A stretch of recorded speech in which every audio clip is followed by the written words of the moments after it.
Современный арбуз – это биологический абсурд. Нормальные фрукты, созревая, краснеют снаружи. Арбуз же краснеет внутри, где никто не видит. Какой в этом смысл? Когда плод, созревая, меняет цвет, вишня становится красной, абрикос оранжевым, персик желтым. Этот яркий цвет – это как реклама. Я готов, я созрел, я сладкий, съешь меня. Животные понимают эту сигнализацию, они поедают плоды, а потом разбрасывают семена вместе с экскрементами.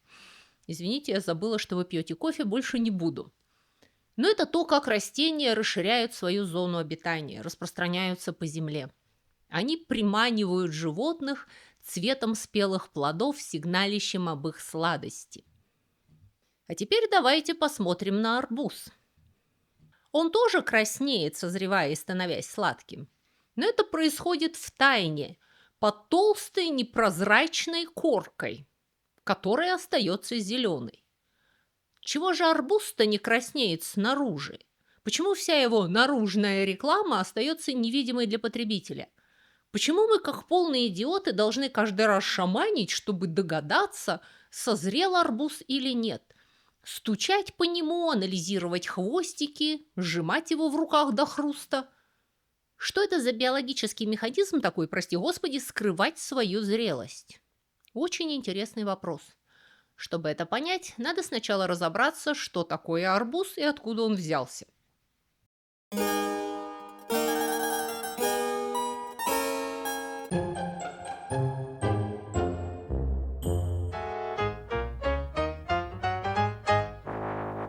Вы наверняка все уже знаете знаменитый летний фактоид, что арбуз – это на самом деле ягода. Но что это вообще значит? Что такое ягода? Кто у нас еще ягода? Смородина, к примеру, это ягода, а малина, а клубника, а помидор, а огурец. С точки зрения ботаники, ягода – это плод, который развивается из одной завязи одного цветка и имеет семена прямо внутри нежной мякоти. Смородина – это ягода, крыжовник, помидор, банан, как это ни странно, ягода. А вот клубника – это уже не ягода, потому что ее красная мякоть на самом деле разросшаяся цветоложа, такая подушка, на которой сидят настоящие маленькие плодики. Вот эти беленькие семена снаружи клубники и есть настоящие плоды. А сама клубничина – это как бы платформа для них. Малина, тоже вы не поверите, не ягода. Это целый пучок крошечных сочных плодов другого типа, костянок. Популярные костянки – это наши любимые фрукты с косточкой внутри. Вишня, слива, абрикос, персик, манго. А каждая малинина – это сборная костянка, конгломерат малюсеньких фруктиков, собранных вместе. Зато огурцы и баклажаны – это ягоды. И арбуз – это тоже ягода, но ее особый тип – тыквена. Ягода с плотной наружной коркой. К тыквенам относятся также, собственно, тыква, а еще огурец и дыня. Интересно, что я как минимум от 2 людей слышала мнение, что арбуз – это просто толстый сладкий огурец. Но на деле огурцы ближе к дыням. Арбузы же им родственники, но не такие близкие. И, вероятно, самые древние из них, как окультуренные растения. Арбуз был с человеком с незапамятных времен.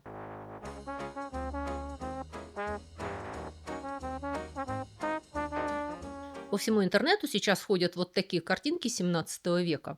По большей части это фрагменты натюрмортов Джованни Станчи, на которых изображен крайне непривлекательно выглядящий арбуз в разрезе. И этот злосчастный натюрморт используют для демонстрации того, каких успехов добилась селекция за последние 400 лет. Что якобы вот так выглядели арбузы до того, как современные агрономы поработали над ними и превратили их в те ярко-розовые сладкие гиганты, которые мы с вами знаем. Реальность не так драматична. То, что вы здесь видите, это не был единственный известный в те годы сорт арбузов. На других натюрмортах того же Станчи мы можем видеть и гораздо более привычный нам арбуз. Не исключено, что просто в этом случае художник выбрал такой сорт именно за его внешний вид, странный и декоративный. Но вообще в Южной Европе арбузы, причем такие, какими мы их знаем сейчас, существовали давно, очень давно. Я нашла несколько гораздо более ранних средневековых иллюстраций, не таких реалистичных, но демонстрирующих, что арбузы и тогда уже были большими, овальными и красными внутри. Замечу, кстати, что краснота арбуза и его сладость не обязательно связаны между собой. Даже сейчас существует масса сортов арбузов с не розовой, но тоже сладкой мякотью. Скорее всего, страшненькие арбузы на картинах Станчи и Альбера Эхурта, его современника-голландца, тоже были сладкими, хоть и бледными. Так же, как современные арбузы с желтой мякотью. Но предки современных десертных арбузов действительно были мелкими, бледными и несладкими. Более того, они были горькими. И дикие арбузы остались такими до сих пор.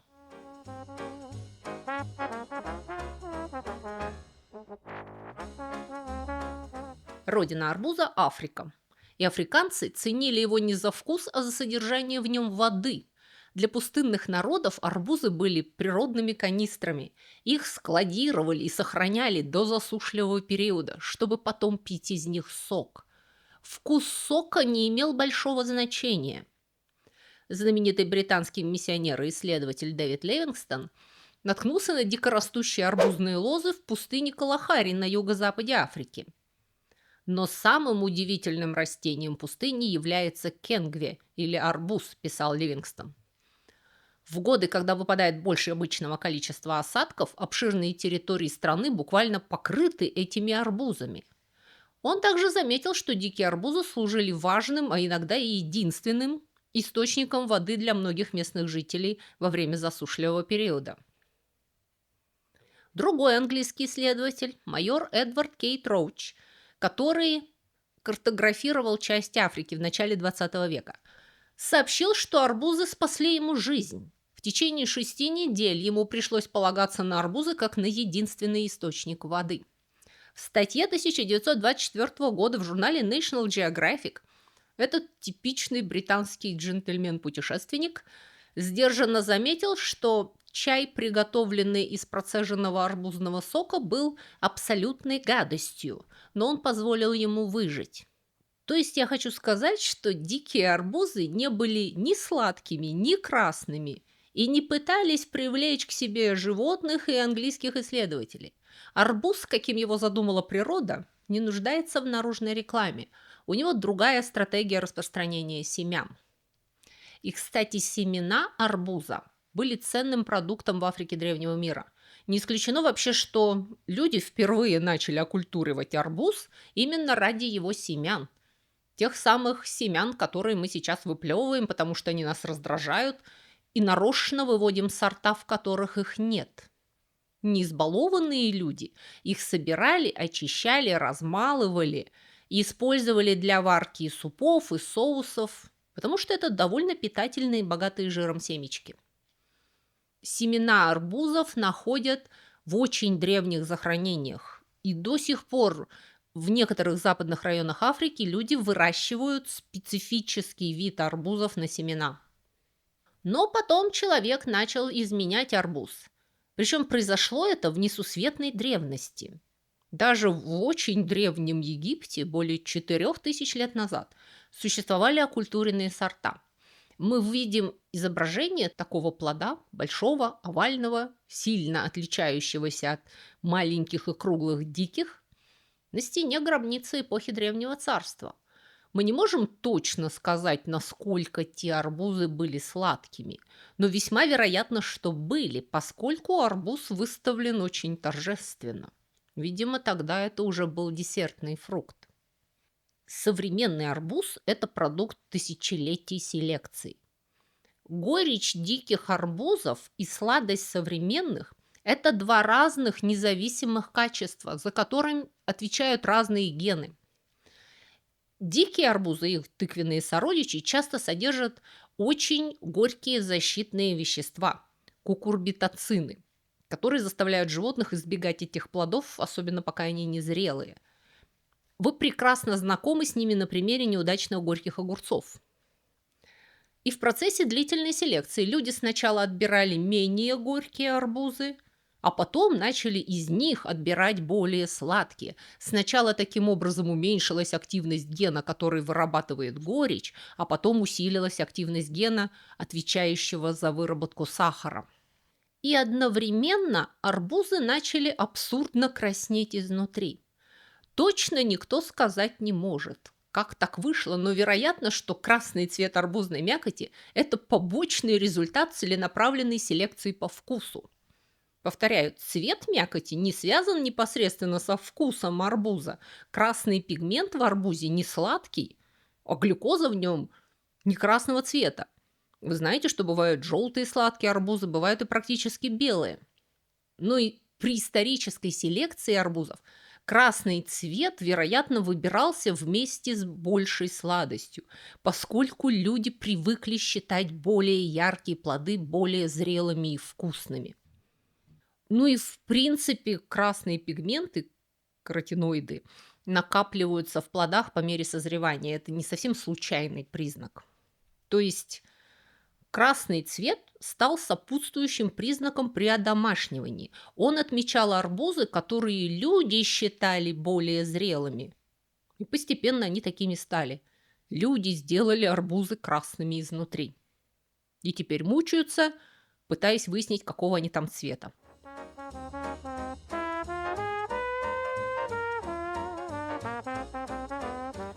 То, какой древней распространенной культурой является арбуз, можно уже сказать по тому факту, что слова для обозначения арбуза имеются в арабском, берберском, иврите, греческом, санскрите, сардинском и испанском языках, и ни одно из этих слов не является родственным или похожим на других.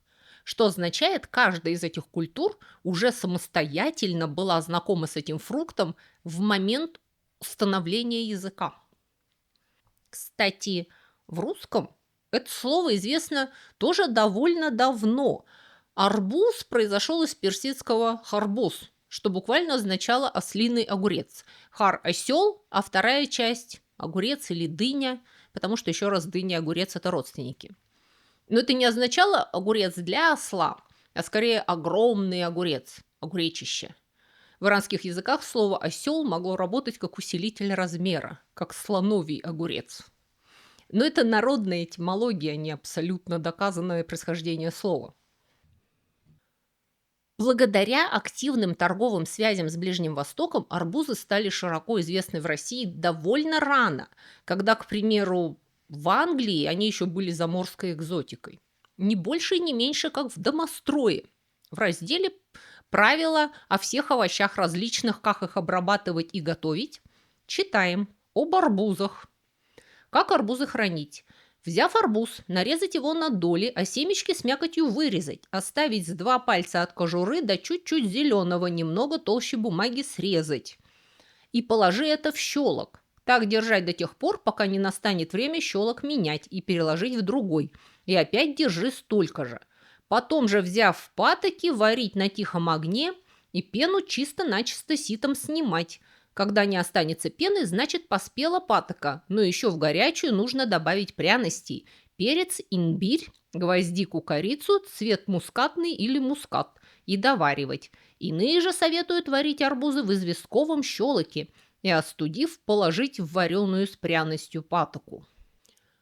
Далее, между прочим, следует рецепт также засахаренных дынных корок. Но я немного забежала вперед, это уже 16 век, а мы с вами остановились на древнем царстве Египта. Интересно, что в местах, где арбуз рос хорошо и был давно известен, в Африке или в Средиземноморье, он не приобрел такой мистической значимости, как, допустим, виноград или олива. Не было бога арбуза, арбузного эквивалента Диониса. Не было легенд о нем. Никакие нимфы не превращались в арбузы. Культурная роль арбуза была скромнее. Честно говоря, это не был очень полезный фрукт. Арбуз – это, в общем-то, вода и сахар. В нем почти нет питательных веществ. И он ничего не лечит. Разве что работает как мочегонное. И в результате за пределами настоящих пустынь арбуз оставался баловством, лакомством. причем не очень-то изысканным. В подходящем климате арбузы растут хорошо, не требуют особого ухода, но и прожить на арбузах нельзя. Это не рожь, не пшеница, не финики. И арбуз практически всегда занимал маргинальное место в культуре, как несерьезный, неважный продукт, к которому относились безо всякого пиетета.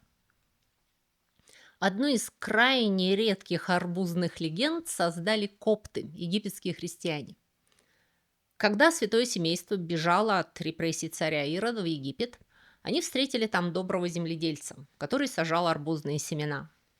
Дева Мария пообещала ему, что из семян за одну ночь вырастут спелые плоды. Так и случилось. И когда солдаты Ирода на завтра пришли искать святое семейство, земледелец честно сказал им, что он видел беглецов, когда сажал эти арбузы. Это сбило преследователей с толку, и они не смогли найти святое семейство. К VII веку арбузы уже выращивали в Индии, а к X веку они достигли Китая. Там их называли шегуа, то есть дыня с запада. Во Вьетнаме к XIV веку появилась легенда о Май-Антьеме, королевском любимчике, который возгордился и был за это сослан на необитаемый остров. Тем бы там загнулся от голода, но с запада прилетел белоухий фазан и бросил в песок семена, из которых выросли невиданные круглые плоды. Антьем разрезал плод, который оказался сладким и освежающим на вкус, поэтому он сохранил семена на следующий год. И так люди начали выращивать арбузы. Тем также начал вырезать свое имя на плодах и бросать их в море, чтобы их подбирали проходившие мимо рыбаки. И так он напомнил королю о своем существовании, прославился и получил прощение. С тех пор в странах Дальнего Востока на праздники арбузы покрывают затейливой резьбой и надписями с благоприятными пожеланиями. Мавры завезли арбуз на Пиренейский полуостров, где этот фрукт легко прижился, стал чрезвычайно популярным и начал распространяться на север. В Центральной Европе венгры, по-видимому, едят арбуз по крайней мере с XII века. Там он называется гёрюкдине, что означает «греческая дыня». Очень далеко на север арбуз ясно не проник по причине недостаточного тепла летом, но он фигурирует в нескольких средневековых травниках. К концу XVI века европейские ботаники описали и каталогизировали несколько очень разных сортов арбузов, среди которых были арбузы с белой мякотью. Как врачи не старались, сделать арбуз лекарственным растением не вышло, но в Англии и Нидерландах их выращивали в теплицах как деликатесный фрукт.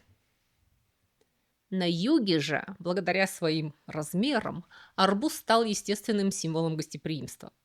Он большой и сочный, его сложно есть в одиночку и с шиком.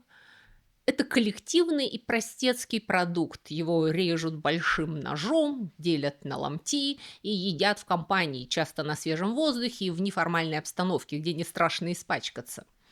Поэтому он особенно хорошо подходил для культур, в которых щедрость проявлялась через еду. И он не сделал карьеру в высшем обществе северных стран, как это сделали более элегантные небольшие фрукты.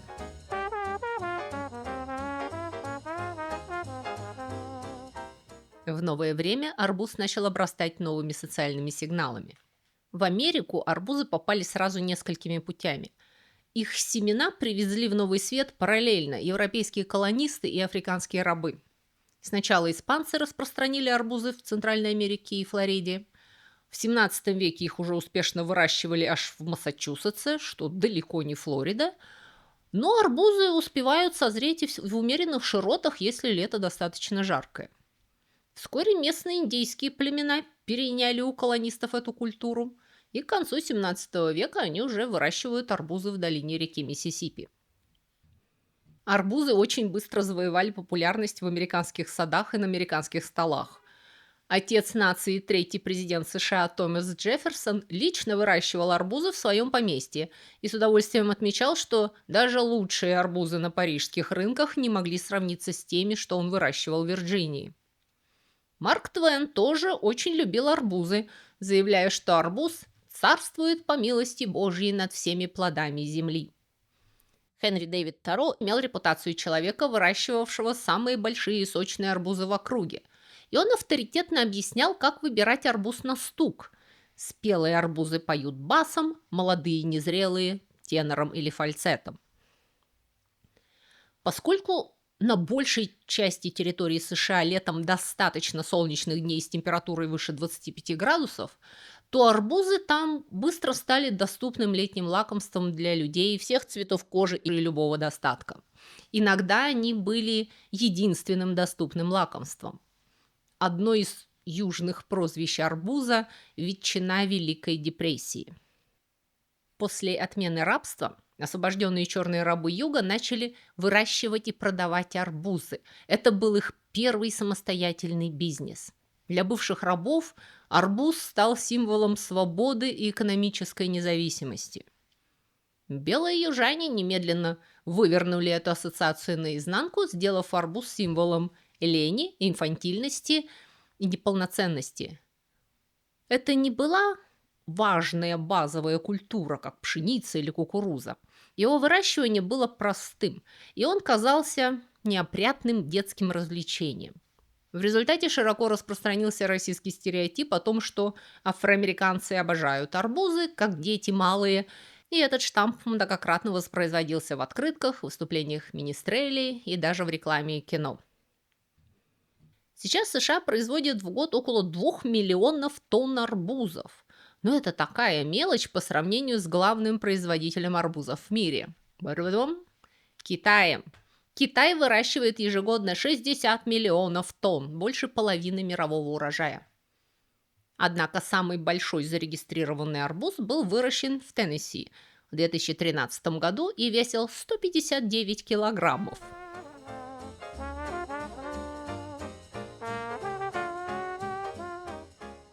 После того, как люди создали красные сладкие арбузы, они не перестают их улучшать. Селекционеры постоянно трудятся над выведением, к примеру, сортов, устойчивых к разного вида вредителям. Арбузы без косточек были впервые выведены в 1939 году японскими учеными, которые создали триплоидные гибриды, то есть арбузы с 3 наборами хромосом вместо 2. Это очень тяжелая мутация, с которой размножаться невозможно.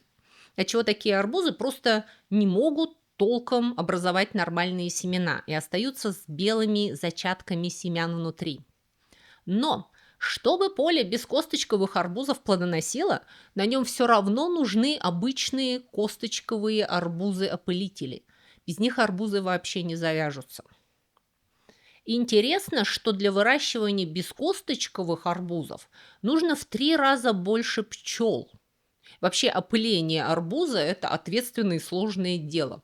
Для получения плода нормального размера и формы необходимо доставить и равномерно распределить около 1000 зерен пыльцы по 3 лопастям рыльца.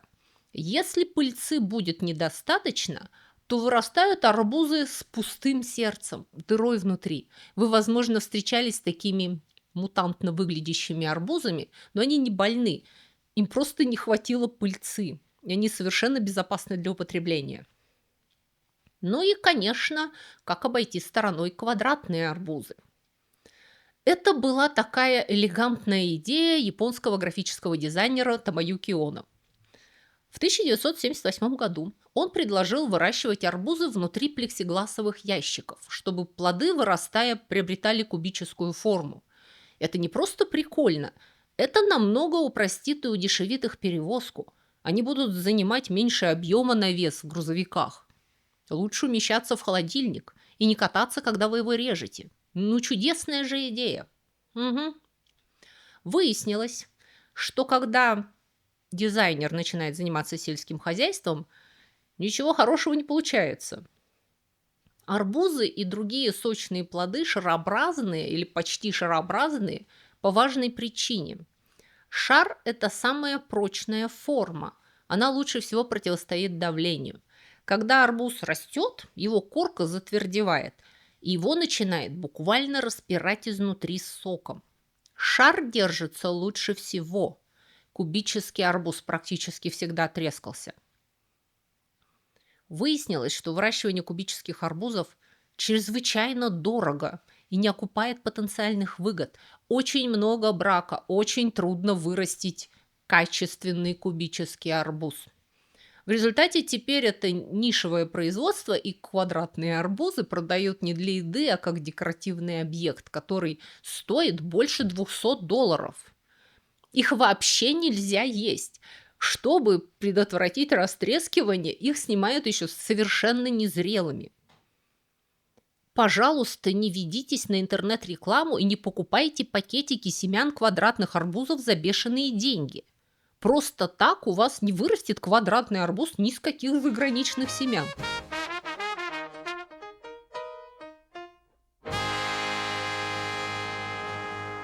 С питательной точки зрения арбуз – это очень хороший низкокалорийный десерт.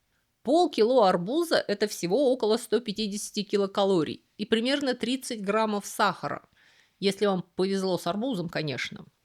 Арбуз можно добавлять в салаты. Попробуйте приправить кусок арбуза острой паприкой или дижонской горчицей. Потом расскажете, как вам понравилось. Что вообще еще можно сделать с арбузом, кроме как съесть жадно урча?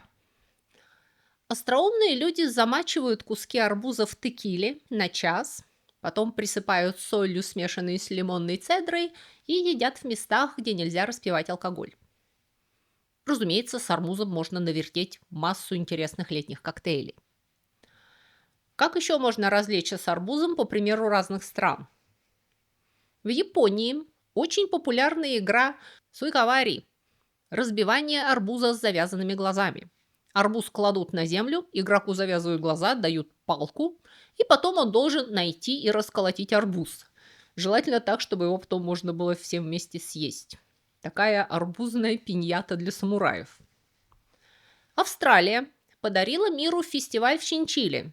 Это крупный центр выращивания арбузов, где раз в 2 года устраивают бег в арбузных башмаках.